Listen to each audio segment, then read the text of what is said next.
ಬಾಗಲಕೋಟೆ ಜಿಲ್ಲೆಯ ಜಮಖಂಡಿ ನಗರದ ತಹಶೀಲ್ದಾರ್ ಕಚೇರಿಯ ಸಭಾಭವನದಲ್ಲಿ ಹಕ್ಕಿ ಜ್ವರ ಕುರಿತು ತುರ್ತು ಸಭೆ ಆಯೋಜನೆ. ಮಾರ್ಚ್ 4 ಸಂಜೆ 5 ಗಂಟೆ ಸಂದರ್ಭ. ಬಾಗಲಕೋಟೆ ಜಿಲ್ಲೆಯ ಜಮಖಂಡಿ ನಗರದ ತಾಲೂಕಾ ಆಡಳಿತ ಭವನದಲ್ಲಿರುವ ತಹಶೀಲ್ದಾರ್ ಕಚೇರಿಯ ಸಭಾಭವನದಲ್ಲಿ ತಹಶೀಲ್ದಾರ್ ಸದಾಶಿವ ಮುಕ್ಕೋಜಿ ಅವರ ಅಧ್ಯಕ್ಷತೆಯಲ್ಲಿ ಹಕ್ಕಿ ಜ್ವರ ಕುರಿತು ತುರ್ತು ಸಭೆ ಜರುಗಿತು.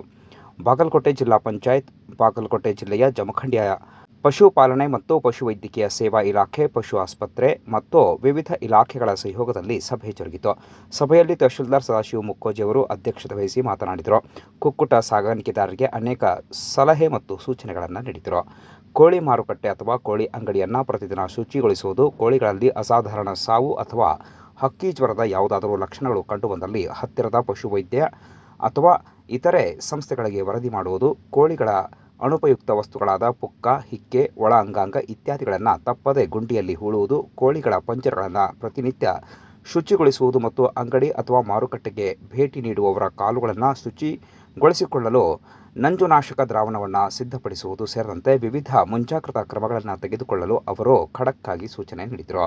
ತದನಂತರ ತಾಲೂಕಾ ವೈದ್ಯಾಧಿಕಾರಿ ಡಾಕ್ಟರ್ ಗೈಬುಸಾಬ್ ಗಲಗಲಿ ಅವರು ಮಾತನಾಡಿ, ನಾಗರಿಕರು ಆತಂಕ ಪಡುವ ಅಗತ್ಯವಿಲ್ಲ, ಮಾಂಸ ಹಾಗೂ ಮೊಟ್ಟೆಗಳನ್ನು ಬೇಯಿಸಿ ಸೇವಿಸಲು ಸಲಹೆ ನೀಡಿದರು. ಸಭೆಯಲ್ಲಿ ಸ್ವಾಗತ ಹಾಗೂ ಪ್ರಾಸ್ತಾವಿಕವಾಗಿ ಡಾಕ್ಟರ್ ಬಿ.ಆರ್. ನಾಗರಹಳ್ಳಿ ಅವರು ಮಾತನಾಡಿದರು. ಕಾರ್ಯಕ್ರಮದ ಪ್ರಮುಖ ಘಟ್ಟದಲ್ಲಿ ತಾಲೂಕಾ ಪಂಚಾಯತ್ ಕಾರ್ಯನಿರ್ವಾಹಕ ಸಂಜೀವ್ ಜುನ್ನೂರ್, ನಗರಸಭೆ ಪೌರಾಯುಕ್ತ ಜ್ಯೋತಿ ಗಿರೀಶ್, ಸಮಾಜ ಕಲ್ಯಾಣ ಇಲಾಖೆ ನಿರ್ದೇಶಕ ಜಗದೇವ್ ವಾಸೋಡಿ ಮತ್ತು ಸಿಡಿಪಿಒ ಮ್ಯಾಗೇರಿ ಸೇರಿದಂತೆ ಅರಣ್ಯ ಇಲಾಖೆ, ಪೊಲೀಸ್ ಇಲಾಖೆ ಸೇರಿದಂತೆ ವಿವಿಧ ಇಲಾಖೆಗಳ ಅಧಿಕಾರಿಗಳು ಉಪಸ್ಥಿತರಿದ್ದು ಅನೇಕ ಸಲಹೆ ಸೂಚನೆಗಳನ್ನು ನೀಡಿದರು. ಇಷ್ಟು ವಿಚಾರಗಳನ್ನು ಈ ಹಕ್ಕಿ ಜ್ವರ, ಕೋಳಿ ಶೀತ ಜ್ವರ ಏನೀಗ ಬೇರೆ ಕಡೆ ಎಲ್ಲ ಬಂದಿದೆ, ಅದರ ವಿಷಯವಾಗಿ ನಮಗೆ ಸಾಕಷ್ಟು ವಿಷಯಗಳನ್ನು ಹೇಳಿದ್ದಾರೆ. ಮುಖ್ಯವಾದ ಏನು ಕೋಳಿ ಹಕ್ಕಿ ಜ್ವರ ಐತಿ, ಇದು ಬರದೇ ಇರೋ ಥರ ನಾವು ಸಾಕಷ್ಟು ಮುಂಜಾಗ್ರತಾ ಕ್ರಮಗಳನ್ನು ಕೈಗೊಳ್ಳಬೇಕಾಗಿದೆ. 42 ಡೇಸ್ ಆದಮೇಲೆ ಏನು ಔಟ್ ಮಾಡ್ತಿರಲ್ಲ, ಈ ಒಂದು ಸಮಯದಲ್ಲಿ ಗ್ಯಾಪ್ ಕೊಡಬೇಕು. ಬಿಕಾಸ್ ನೀವು ಸಾವಿರಾರು 5,000 6,000 ಕೋಳಿ ಇರ್ತಾವೆ. ಒಂದು ಸಾವಿರ ಏನಾರ ಅಟ್ಯಾಕ್ ಆದರೆ ನಾವೆಲ್ಲ ತಾಲೂಕಿಗೂ ಪ್ರಾಬ್ಲಮ್ ಆಗ್ತದೆ, ಆನಂತರ ನಿಮ್ಮೆಲ್ಲ ಕೋಳಿಗಳು ಪ್ರಾಬ್ಲಮ್ ಆಗ್ತದೆ. ಸಪೋಸ್ ನಿಮ್ದು ಅದು ಏನು ಗ್ಯಾಪ್ ಐತಲ್ಲ, ಅದು ಅವ್ರ on request of the veterinary doctor ಆ ಗ್ಯಾಪನ್ನು ಸ್ವಲ್ಪ ಮೇಂಟೈನ್ ಮಾಡಿ ಕಡಿಮೆ ನಂಬರ್ಸ್ ಈ ಸಲ ಹಾಕಿ, ಅಟ್ಲೀಸ್ಟ್ ಅದು ನಮಗೆ ಬರದೇ ರೀತಿಯಿಂದ ಕಡಿಮೆ ನಾವು. ಆನಂತರ ಈಗ ಎಗ್ ಪ್ರೊಡಕ್ಷನ್ ಏನಿದೆ, ಅಟ್ಲೀಸ್ಟ್ ಹೈಜೀನಿಕ್ ವಿಷಯವಾಗಿ ತಾವು ಭಾಳ ಕಾಳಜಿ ವಹಿಸಬೇಕಾಗತ್ತೆ. ತುಂಬ ಕ್ಲೀನ್ ಇರಬೇಕು. ಆನಂತರ ಏನು ವೇಸ್ಟ್ ನಿಮ್ದು ಏನು ಪ್ರತಿದಿನ ಕ್ಲೀನ್ ಮಾಡಿದ ನಂತರ ಹುಚ್ಚ ಆಗಿರ್ಬೋದು ಅಥವಾ ಎನಿಥಿಂಗ್ ಏನು ವೇಸ್ಟ್ ಬರ್ತದಲ್ಲ ಅದನ್ನು ಹುಗಿಬೇಕು. ತೆಗೆದು ಅದನ್ನು ಹುಗಿಬೇಕು. ಸ್ವಚ್ಛ ಇರಬೇಕು ನಿಮ್ಮ ಊಟ. ನಾವು ಏನು 5 ಟೀಮ್ಸ್ ಮಾಡೀವಿ, ಅವರು ರೋಗ ಹಾಡಿ ಬಂದಾದ್ಮೇಲೆ ಮಾಡೋಕ್ಕಿಂತ ಇವಾಗಲೇ ಎಲ್ಲರೂ ಡಿಸ್ಟ್ರಿಬ್ಯೂಟ್ ಮಾಡಿ ವಿಸಿಟ್ ಮಾಡಕ್ಕೆ ಹೇಳ್ಬೇಕು. ಅವ್ರಿಗೆ ಬ್ರೇಕಪ್ ಮಾಡಿ ಊರು ಹಂಚಿಬಿಟ್ರು. ಸೊ ಆ ಊರವರು ಎಲ್ಲ ಇದನ್ನು ವಿಸಿಟ್ ಮಾಡಬೇಕು. ಅವ್ರು ಏನು ನಮ್ಗೆ ಕೋಳಿ ಫಾರ್ಮ್ಸ್ ಇದೆ ಅವನ್ನೆಲ್ಲ ವಿಸಿಟ್ ಮಾಡಿ ನಮಗೆ ಹೈಜೀನಿಕ್ ಬಗ್ಗೆ ಮತ್ತು ಅವ್ರು ತೆಗೆದ ಕ್ರಮದ ಬಗ್ಗೆ ವೇರಿಯಸ್ ಸೀಸನ್ಸ್ ಬಗ್ಗೆ ರಿಪೋರ್ಟ್ ಕೊಡಬೇಕು. ಅವರು ಇಲ್ಲಿ ಹೈಜೀನಿಕ್ ಕ್ಲೀನ್ ಇಲ್ಲ. ಮತ್ತು ನಾವು ಈಗ ಬಿಫೋರ್ ನಾವೇ ಪ್ರಿಕಾಷನರಿ ತಗೊಂಡು ಬಂದ್ ಮಾಡಿಸ್ತೀವಿ. ಮತ್ತೆ ನೀವು ಒಂದು ವೇಳೆ ಹೈಜೀನಿಕ್ ಮೇಂಟೈನ್ ಮಾಡಲಿಲ್ಲ ಅಂತಂದ್ರೆ, ಹೀಗಾಗಿ ನಿಮ್ಮಲ್ಲಿ ಎಷ್ಟು ನೀವು ಮ್ಯಾಕ್ಸಿಮಮ್ ಕೇರ್ ತಗೋಬೇಕಲ್ಲ ಅಷ್ಟು ಮ್ಯಾಕ್ಸಿಮಮ್ ಕೇರ್ ತಗೊಂಡು ಮುಖ್ಯವಾಗಿ ಸ್ವಚ್ಛತೆ ವಿಷಯವಾಗಿ ಮತ್ತು ಅದ್ರ ವೇಸ್ಟ್ ಏನದಲ್ಲ ಅದ್ರ ಡಿಸ್ಪೋಸಲ್ ಬಗ್ಗೆ ಎಲ್ಲಿ ಬೇಕಾದಲ್ಲಿ ಓಪನ್ ಗಾಳಿಗೆಲ್ಲ ಚೆಲ್ಲಕ್ಕೆ ಹೋಗ್ಬೇಡ್ರಿ. ನಿಮ್ಮ ಕ್ವಾಲಿಟಿ ಮರಿ ಬರೋದು ಅದನ್ನೆಲ್ಲ ಒಂದು ಸ್ವಲ್ಪ ನೀವು ಗೊತ್ತಿರ್ತದೆ. ನಿಮ್ಮ ಬಿಸ್ನೆಸ್ನಾಗ ಇರ್ತೀರಿ ನೀವು. ಆ ಬಿಸ್ನೆಸ್ನಾಗ ಇದ್ದವರು ಆ ರೀತಿ ಬೇಗ ಸಕಂಬ್ ಆಗದೆ ಇರೋ ಥರ ನಿಮ್ಮ ಕೋಳಿ ಮರಿಗಳನ್ನಾಯ್ತು ಅಥವಾ ದೊಡ್ಡವಾದ ಕೋಳಿಗಳನ್ನಾಯ್ತು ಅಥವಾ ನಿಮ್ಮ ಟ್ರಾನ್ಸ್ಪೋರ್ಟೇಷನ್ ಆಯ್ತು ಎಲ್ಲ ವಿಚಾರದಾಗೂ ಪ್ರಿಕಾಷನರಿ ಆಗಿರಬೇಕು. ಬೇರೆ ರಾಜ್ಯದಿಂದ ಆಲ್ರೆಡಿ ಒಂದು ನಿರ್ಬಂಧ ಹೇರಾರಂತ ಬೇರೆ ಜಿಲ್ಲೆ ಒಳಗೆ. ಬಟ್ ಆ ವಿಷಯವಾಗಿ ನಿಮಗೇನರ ನೀವು ಅದನ್ನ ಕ್ರಮ ತಗೋಬೇಕು ಅಂದ್ರೆ ತಗೋಬೇಕು.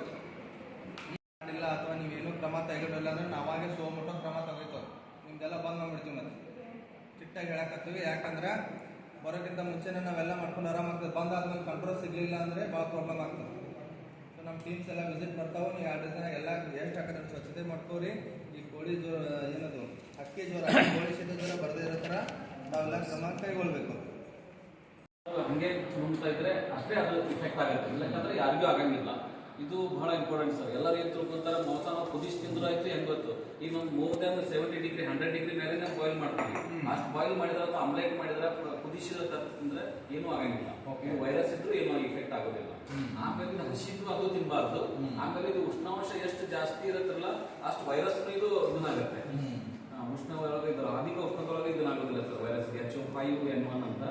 ಸೊ ಅದಕ್ಕೆ ಇದು ಮನುಷ್ಯರೇನು ಜಾಗೃತಿ. ಆಮೇಲೆ ಮನುಷ್ಯರಿಗೆ ಬೇರೆ ರೇರ್ ಇದು ಬರೋದು, ಬಹಳ ವಿರಳವಾಗಿ ಬರ್ತದೆ ಮನುಷ್ಯರಿಗೆ ವೈರಸ್. ಆಮೇಲೆ ಇದು ಕೋಳಿ ಫಾರ್ಮ್ ಒಳಗೆ ಹೋದಾಗ ಅದು ನಾವು ಒಮ್ಮೆ ಬರಂಗಿಲ್ಲ ಸರ್. ಕೋಳಿ ಫಾರ್ಮ್ ಒಳಗೆ ಅಕಸ್ಮಾತ್ ಕೋಳಿ ಒಳಗೆ ಇತ್ತಂದ್ರು ಅದ್ರ ಹಿಕ್ಕಿಗಳು ಅದು ಮಲ ಇರ್ತದಲ್ಲ, ಅದೇನಾದ್ರು ನಾವು ಕೈ ಟಚ್ ಮಾಡಿ ಅದ್ರ ಮೂಗಿಗೆ ಅಥವಾ ಬಾಯಿಗೆ ಅಥವಾ ಕಣ್ಣಿಗೆ ಏನಾದ್ರು ಒಳಗೆ ಹೋಯ್ತಂದ್ರೆ ಕಂಜಂಕ್ಟಿವ್ ಅಲ್ಲಿಂದ ಅದು ಶ್ವಾಸಕೋಶ ಬಂದು ಅಲ್ಲಿ ಬರುವಂತ ಚಾನ್ಸ್ ಇದೆ. ಅದರೊಳಗೂ ಮೈಲ್ಡ್ ರೋಗ ಇರುತ್ತೆ ಮನುಷ್ಯನಿಗೆ, ಅಂತ ಫೇಟಲ್ ಇಲ್ಲ ಅಂದ್ರೆ ಡೆತ್ ಆಗುವಂತ ಯಾವುದು ಬಹಳ ಇದು ಕಡಿಮೆ. ಆಮೇಲೆ ಬಹಳ ಹತ್ತಿ ಜ್ವರ ಪೂರ ಫಾರ್ಮ್ ಇದ್ದಾಗ ಪೂರ ಫಾರ್ಮ್ನಾಗ ಅವ್ನು ಸಿಕ್ಕೊಂಡಿದ್ದ ಆ ಮನುಷ್ಯ ಅಂತಂದ್ರೆ ಅವ್ನಿಗೆ ಏನಾದ್ರು ಬಂತಂದ್ರೆ ಇಟ್ ಇಸ್ ಫೇಟಲ್. ಅದರ್ವೈಸ್ ಈಗ ನಾರ್ಮಲ್ ಹಿಂಗೆ ಅಡ್ಡಾಡೋರಿಗೆ ಬರೋದಿಲ್ಲ. ಕೆಮ್ಮು ನೆಗಡಿ ಜ್ವರ ನಾರ್ಮಲ್ ಹೆಂಗೆ ಕೋವಿಡ್ ಸಿಂಪ್ಟಮ್ಸ್ ಸೇಮ್ ಕೆಮ್ಮು ನೆಗಡಿ ಜ್ವರ ಕಂಜಂಕ್ಟಿವಿಟಿಸ್ ಕೆಲವರಿಗೆ ಆಗುತ್ತೆ. ಶ್ವಾಸಕೋಶದೊಳಗಡೆ ವಿಪರೀತ ಜ್ವರ, ಕೆಲವೊಮ್ಮೆ ಬಿಟ್ಟು ಜ್ವರ ಬರೋದು, ಇವು ಜ್ವರದ ಲಕ್ಷಣಗಳು. ಈ ಜ್ವರ ಅದು ಬಂದಾಗ ನಾವು ಇಮಿಡಿಯೇಟ್ಲಿ ಸ್ವಲ್ಪ ವೈದ್ಯರಿಗೆ ತೋರಿಸಿದ್ರೆ ಸಾಕು. ಅದಕ್ಕೆ ಈಗಂತೂ ಸದ್ಯ ನಮ್ಮಲ್ಲಿ ಹಕ್ಕಿ ಜ್ವರ ಕೋಳಿ ಜ್ವರ ಯಾವುದೂ ಇಲ್ಲ, ಅದಕ್ಕೆ ಯಾರು ಆತಂಕ ಪಡುವಂತ ಅವಶ್ಯಕತೆ ಇಲ್ಲ. ಆಮೇಲೆ ಪ್ರಮುಖವಾದಂಥ ವಿಷಯ ಈ ಹಕ್ಕಿ ಜ್ವರ ಮುಂಜಾಗ್ರತೆ ತುರ್ತು ಸಭೆ ಈಗಾಗಲೇ ಹಲವಾರು ಕಡೆಗಳಲ್ಲಿ ನಮ್ಮ ರಾಜ್ಯದಲ್ಲಿ ಕೂಡ ಮಹಾರಾಷ್ಟ್ರ ಲಾತೂರದಲ್ಲಿ 2 ತಿಂಗಳ ಹಿಂದೆ ಔಟ್ಬ್ರೇಕ್ ಆಗಿತ್ತು ಸರ್. ಈಗ ನಮ್ಮ ರಾಜ್ಯದಲ್ಲಿ ಬಳ್ಳಾರಿ ಜಿಲ್ಲೆಯಲ್ಲಿ ಕಾಣಿಸಿಕೊಂಡಿದೆ. ಚಿಕ್ಕಬಳ್ಳಾಪುರ ನಾವು ನಿಂಬಾಸರ್ ಒಂದು 5-6 ಫಾರ್ಮ್ ವಿಸಿಟ್ ಮಾಡಿದ್ದೀವಿ. ಎಲ್ಲ ಫಾರ್ಮ್ಗಳಲ್ಲಿ ಸರ್ ಎಂಟ್ರಿಯಲ್ಲಿ ಅವರು ಎಂಟ್ರಿ ಮಾಡಬೇಕಾದ್ರೆ ಫಾರ್ಮ್ ಒಳಗಡೆ ಒಂದು ಅಟ್ಲೀಸ್ಟ್ ಸುಣ್ಣದ ಪುಡಿ ಹಾಕಿಬಿಟ್ಟು ಒಂದು ಬುಟ್ಟಿಯಲ್ಲಿ ಹಾಕಿಡ್ಬೇಕು ಸರ್. ಅದರಲ್ಲಿ ಕಾಲೆದ್ದು ಒಳಗಡೆ ಹೋಗ್ಬೇಕು, ಬರ್ಬೇಕಾದ್ರೆ ಮತ್ತೆ ಕಾಲೆದ್ದು ಹೊರಗಡೆ ಬರಬೇಕು. ಯಾಕಂದ್ರೆ ವೈರಸ್ ಇರೋದ್ರಿಂದ ಅದು ಗಾಳಿಗೂ ಹೋಗುತ್ತೆ. ಆಮೇಲೆ ನೀವು ಫೀಡರ್ಸ್ ನಿಮ್ಮ ಫೀಡ್ ಹೊರಗಡೆಯಿಂದ ಫೀಡ್ ಬರುತ್ತಲ್ಲ, ವೆಹಿಕಲ್ ಬರುತ್ತೆ, ಅದರಲ್ಲಿನೂ ಬರುತ್ತೆ, ನೀವು ಆಹಾರ ತಂದು ಹಾಕೋದ್ರಲ್ಲಿನೂ ಇರುತ್ತೆ.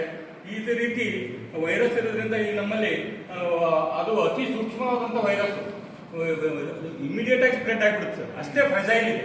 ನೀವು ಉಷ್ಣಾಂಶ ಹೆಚ್ಚಾದಾಗ ಸತ್ತು ಹೋಗ್ಬಿಡ್ತಾವೆ ಎಲ್ಲ ವೈರಾಣುಗಳು. ಅದಕ್ಕೆ ಅದು ಆಮೇಲೆ ಇನ್ನೊಂದು ಆತಂಕ ಪಡೋ ವಿಷಯ ಇದರಲ್ಲಿ ಏನಿದೆ ಅಂದ್ರೆ ಮನುಷ್ಯರಿಗೆ ಬರ್ತದೆ, ಮನುಷ್ಯರಿಗೆ ಬರುವಂಥದ್ದು ಭಾರಿ ವಿರಳ. ನಮ್ಮಲ್ಲಿ ಮನುಷ್ಯರಿಂದ ಮನುಷ್ಯರಿಗೆ ಟ್ರಾನ್ಸ್ಫರ್ ಆಗುವಂಥದ್ದು ಅಥವಾ ಮನುಷ್ಯರಿಗೆ ಬರುವಂಥದ್ದು ಬಹಳ ರೇರ್ ಕೇಸು. ಪ್ರಾಣಿಗಳಲ್ಲಿ ಬಂದದ್ದು ಎಲ್ಲೆಲ್ಲಿ ಪ್ರಾಣಿಗಳಲ್ಲಿ ವರದಿ ಆಗಿದೆ. ಮತ್ತು ಮ್ಯೂಟೇಷನ್ ಆಗೋದು ಜಾಸ್ತಿ ಇದೆ. ಮ್ಯೂಟೇಷನ್ ಅಂದ್ರೆ ಪರಿವರ್ತನೆಗೊಳ್ಳುವಂತ ಪ್ರಕ್ರಿಯೆ ಏನಿದೆಯಲ್ಲ, ಅದಕ್ಕಿದು ಸೆಂಟ್ರಲ್ ಗೌರ್ಮೆಂಟ್ ಇಂದ ನೋಟಿಫೈಬಲ್ ಡಿಸೀಸ್ ಅಧಿಕೃತವಾಗಿ ಪ್ರಕಟಿಸಿದಂತ ಇದೊಂದು ಜಡ್ ಆಗಿದೆ. ಅದರ ಸಂಬಂಧ ನಾವು ಇಷ್ಟೆಲ್ಲ ಸಾಹೇಬರ ಅಧ್ಯಕ್ಷತೆಯಲ್ಲಿ ಇಷ್ಟೊಂದು ಮೀಟಿಂಗ್ ಮಾಡ್ತಾ ಇರೋದು, ಇಷ್ಟೊಂದು ಮುಂಜಾಗ್ರತವಾಗಿ ಕ್ರಮ ಕೈಗೊಳ್ತಾ ಇರೋದು.